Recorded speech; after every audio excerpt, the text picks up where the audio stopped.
Had difficulty. So difficult মানে যেন কি, কঠিন। ডিফিকাল্টি মানে হচ্ছে অনেক সমস্যা ফেস করছিল অথবা তাদের প্রবলেম হচ্ছিল। তাহলে এটার সাথে এটা মিলে যাচ্ছে। আচ্ছা, তারপরে কি আছে, প্রজেক্ট। প্রজেক্টের জায়গাতে এই যে একটা শব্দ হচ্ছে স্কিম। যে কোনো প্রজেক্টকে অনেক সময় স্কিম বলে। সো স্কিম, যে কোনো প্রজেক্টকে আমরা স্কিম বলি। তাহলে ক্লুগুলো আমরা ফলো করছি। কোম্পানি পেয়েছি, ডিফিকাল্টি পেয়েছি, স্কিমও পেয়েছি। তাহলে এখানেই কোথাও আমার উত্তরটা আছে। তো চলুন, আমাদের কি যেন দরকার ছিল, কিছু একটা পেতে সমস্যা হচ্ছে।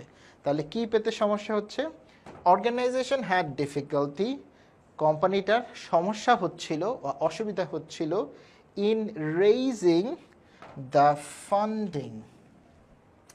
So raising the funding